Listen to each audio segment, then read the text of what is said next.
Hello, BookTube.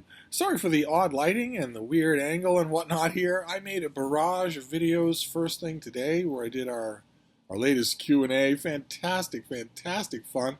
And boy, am I glad that I made those videos early. I made them much earlier than I usually do because my day, I know a lot of you, this happens to a lot of you, my day has taken a number of 90-degree angle turns that were totally unforeseen.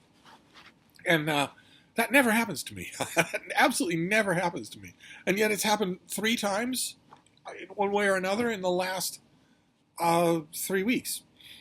And today was minor, but still required all hands-on-deck attention, and has thrown me off of everything. I'm a very, very old, fragile snowflake. If you throw me off the slightest thing, I'm all a quiver for days.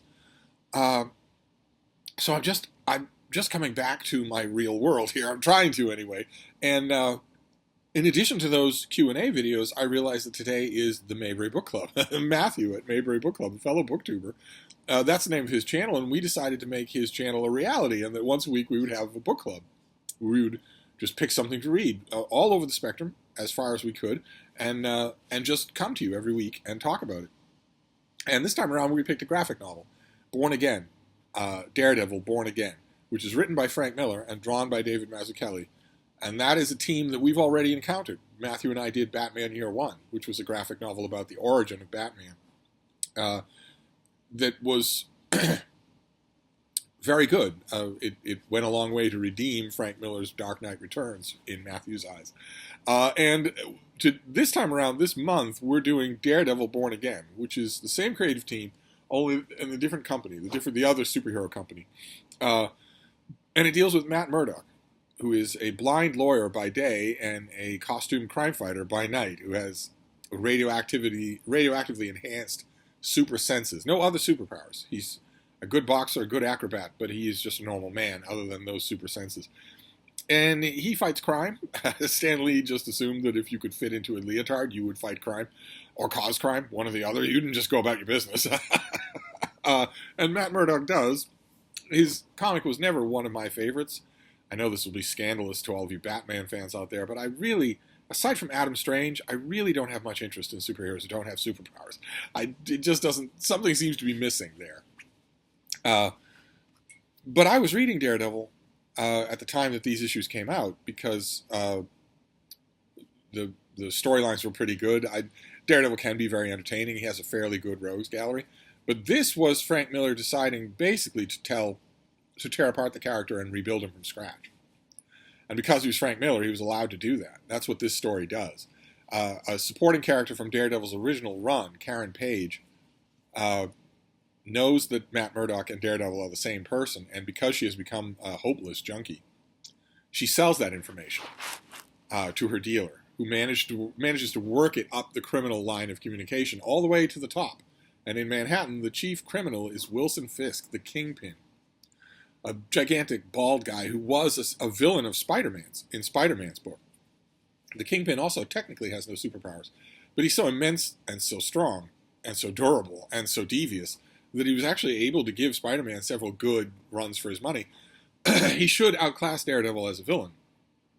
But he works really well. They're both intensely urban characters. And he gets that information and decides to test it. He decides to see if it's true. And that does not take the form of him sending a phalanx of armed goons to Matt Murdock's house. Instead, he decides to tear apart Matt Murdock's life and see what reaction it gets out of Daredevil, the costume crime fighter. So he gets Daredevil disbarred, destroys his house, ruins his life in every way. And the Kingpin he has fingers in every pie. He has his hands on the levers of illicit crime in the city. So he has plenty of help doing that. He calls in favors and works people to help him destroy Matt Murdock. He doesn't forge documents himself. One of the people that he helps to do this is a cop, 20 years standing on the force, never a misdemeanor charge against him. And although at first Daredevil doesn't know who has set in motion all of these things that are tearing apart Matt Murdock's life, he does get whiff of this cop's corruption and breaks into his house, beats him up in his kitchen, strong-arms him because Daredevil is getting more and more desperate. And that cop's story becomes central to the 2 chapters of Born Again that we're reading today. Daredevil's life continues to spiral out of control. Matt Murdock's life continues to spiral out of control. He has no money, no place to live, no profession, no friends to take him in because he doesn't trust anybody, because he isn't sure at first who's causing this. And because he has to distrust his friends, right?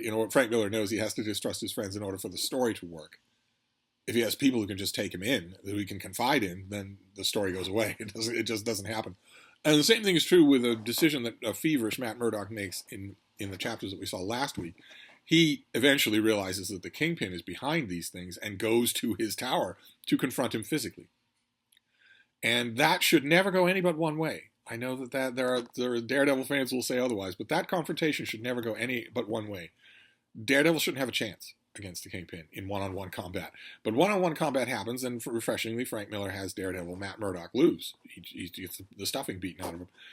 And the Kingpin decides to douse him with alcohol, put an empty bottle next to him, put him in a derelict car, and have the car driven into the river. So that when the body is found, I guess forensic examiners will say Matt Murdock, having faced all of these personal problems, decided to take his own life. And that will be the end of the story. And that has a neat novelistic concision to it, but it's not what the Kingpin would do. I know we're not supposed to talk about these people like they were real people. But the Kingpin has been thwarted and sent to jail so many times by Spider-Man and Daredevil that if Matt Murdock, who he now knows is Daredevil, came to his office and the Kingpin beat him unconscious and Matt Murdock was laying on the floor, the Kingpin would then kneel down and strangle him to death. There would be no fiendish plan where all eyes are off the body. There would be nothing like that. The Kingpin would just murder him, would crush his head like an egg. But instead that doesn't happen, and it quickly becomes known to the Kingpin that there was no body, that no body was found when the car was fished out of the river. Matt Murdock is still alive. But he is at rock bottom. He has been living in flop houses. He attacks cops. He attacks random civilians. He is feverish. He is knifed in the thorax by a 2-bit thug. He's hit by a car. He's feverish on top of all that. And in his desperation, he goes where it all started, to Hell's Kitchen, to a gym in Hell's Kitchen where he trained to be Daredevil. He's half out of his mind. He's got the sparring bag in front of him, but he can barely stand. He's hemorrhaging. He's feverish. And he collapses and is found by a nun who shows up, knows to go to this gym, and knows him by name. No explanation is made at first of those panels. That's just what we see. But in the course of this story, these 2 chapters that we're reading today, we get another hero's story. No leotards, no spandex, no superpowers of any kind. That hero is a reporter at the Daily Bugle, Ben Urich. Ordinary guy with a loving wife. Sad sack, he's not heroic in any way, but he's a good reporter. And the Daily Bugle, Marvel fans know because it is J. Jonah Jameson's newspaper. J. Jonah Jameson is the buzz-cutted, frenetic publisher who hates Spider-Man, and who is immortalized on screen by J.K. Simmons in the Tobey Maguire Spider-Man. It's just immortalized. J. Jonah Jameson is constantly running hyperventilating editorials, Spider-Man, threat or menace. and one of the points that Stan Lee makes in the run on Spider-Man that I've seen, we've seen part of it on my Comic Book Wednesdays with Michael K. Vaughan. One of the points that Stan Lee makes is that the Bugle is a legitimate paper. It's not a rag. And the J. Jonah Jameson is a legitimate publisher. Most of the journalistic skill that we see in the paper when we're watching those Spider-Man issues is coming from his managing editor, Robbie Robertson. But there's a whole cast of reporters and people that work at the Daily Bugle. It is a major newspaper. It is the New York Times in the Marvel Universe. And one of those reporters is Ben Urich, who gets wind of the police officer's story and has a feeling, he already knows that something horrible is happening to his friend Matt Murdock, and he thinks there's a connection, and he starts to sniff out a story that involves the Kingpin, that could finally attach itself to the Kingpin, that finally some investigative reporting could make that happen. The biggest story of all time, the story that exposes this criminal who is in everybody's midst, who's invited to every gala because he keeps his crime below the surface. And Ben Urich is on that job. He is on that story. He goes to interview the cop. The cop is a decent guy who confesses that his son has massive medical bills, and the Kingpin was willing to pay them if he would incriminate Matt Murdock, if he would falsify testimony. And he and Ben Urich are talking when they come to the attention of a nurse, a nurse named Lois, who is a member of the Kingpin's organization, and she's about 6 feet wide. She is a classic Frank Miller character. Any of you have ever seen Sin City? She's a classic Frank Miller character. She's dumb and mean and immensely powerful. And she sees these two talking at the hospital. She knows what's going on. And she wants to send a warning to both of them. So she meets them in the parking lot. She decks the police officer. He's no match for her, and Ben Urich certainly isn't. She bends Ben Urich over with his arm behind him. And she says, "If you were a publisher, my employer would destroy your presses. Since you are merely a typist, and it would not be persuasive to destroy your typewriter, my employer has asked me to make it plain to you that every time you speak the name Matthew Murdock, you will lose the use of your fingers." She cracks the fingers of one hand. And Urich says, the worst part is I don't pass out. I see what she does to the cop. She hospitalizes the cop. She doesn't kill him, but she hospitalizes him. And we are getting Matt Murdock's story. He is in now a mission, and the nuns, including the nun who knew his name, are taking care of him.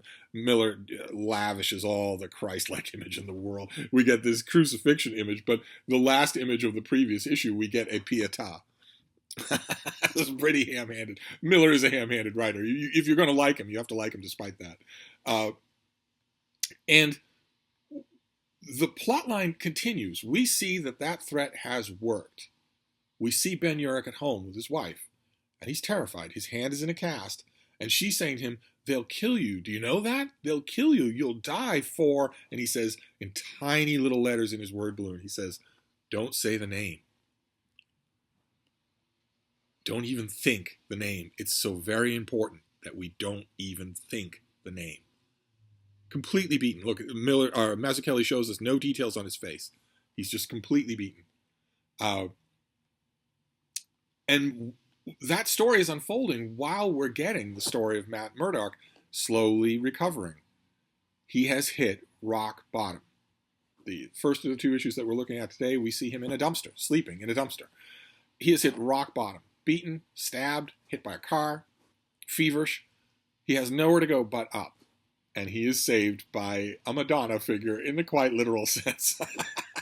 But Ben Urich is having a crisis of his own. He also has hit rock bottom. We're not told, but we get the strong impression that he's never been threatened like this about a story before.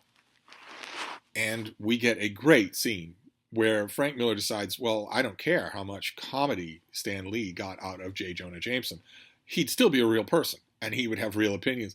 It's wonderful, the job that Mazzucchelli does with the artwork here, with the lighting of the blinds at sunset, at the Daily Bugle, where we expect J. Jonah Jameson to blow his stack, right, and to be the comical scenery chewer that we've been told, that we've always seen him as in Spider-Man. Here he is with Ben Urich in his office. But we don't get that. Instead, we get Ben Bradley. Instead, we get a genuine crusading newspaper editor. I want to read this to you because this is Miller at his best. "I've seen this happen plenty of times, Ben, and it never fails to make me sick. Reporter gets his blood up for a story, threatens to quit if I don't let him go for it, then suddenly loses all interest. By the way, how's the hand?" This J. Jonah Jameson knows everything. Nothing is lost on him. He's not a fool. "Listen, Urich, there are things you just don't let happen in this racket. Number one is you never get scared away from a story. Not while you've got the most powerful weapon in the world on your side.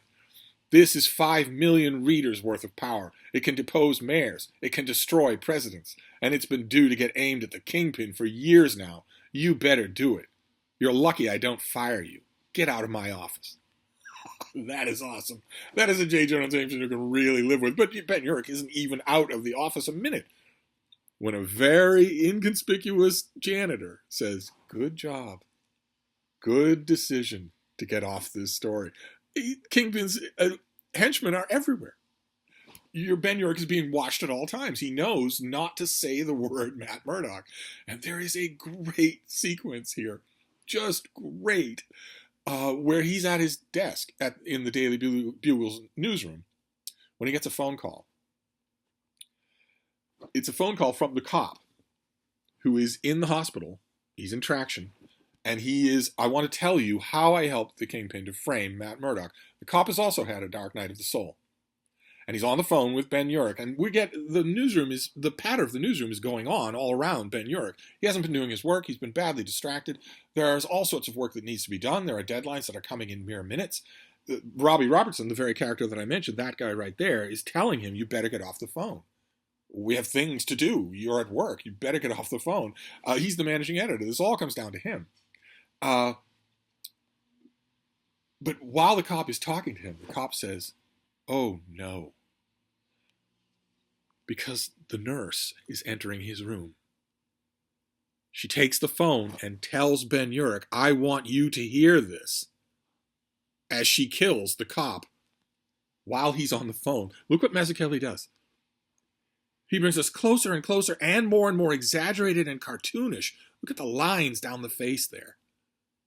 As the cop dies on the phone with Ben Urich, and he can't say anything about it. He can't tell anybody even what's happening. The characters in the newsroom are going nuts because he's not doing anything. He's not going to make deadline. Robbie Robertson goes from you better get off the phone to get off the phone to I want you in my office now. And all this is happening at the same time with what I can only call cinematic genius. That is cinematic genius to be doing that. Keep in mind, there's nothing superhero going on here. As Matthew points out in his own video, Daredevil's not in these issues. And yet that is absolutely gripping drama. You cannot stop reading. We see the Kingpin,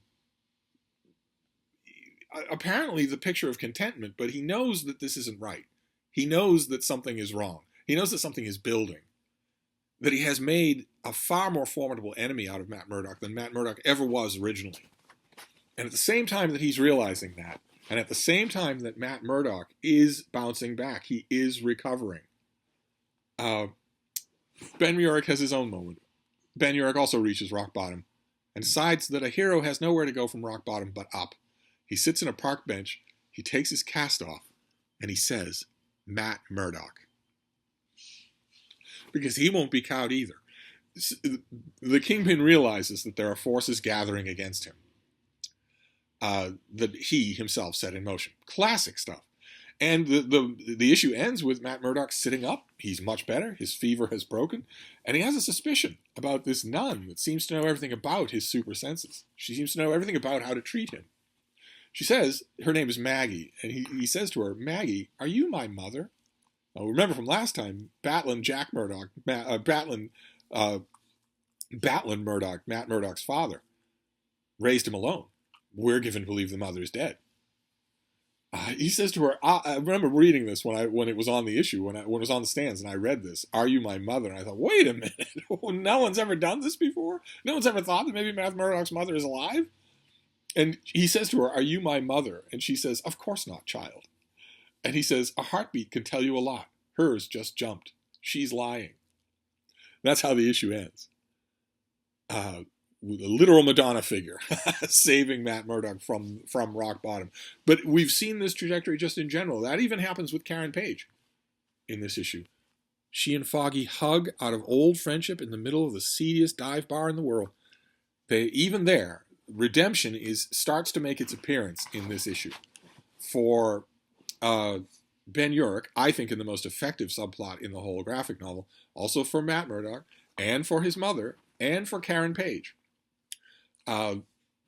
Redemption starts to make its way into this things have now hit rock bottom and are moving in a different direction.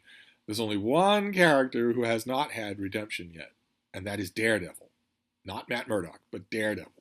And that is the last. Those are the concluding chapters of this graphic novel. We move on to the concluding chapters next time, when I assume my lighting will be better. I'm assuming that all of this will be better. I'm assuming that my life is not going to continue to spiral out of my control like some sort of daytime TV movie. It's just today. Something happened today that I didn't expect that went out of control. it'll be fine. I'll do a massive amount of writing and reading, and that will right the ship. That will balance the keels. So I'm going to wrap this up for now. I'll leave a link to Matthew's video down below. This is a treat to go through this again. And the ending is amazing. Until the very end, when I'll have a lot to rant about. So I'll see you then. We'll meet next time. Thank you, BookTube.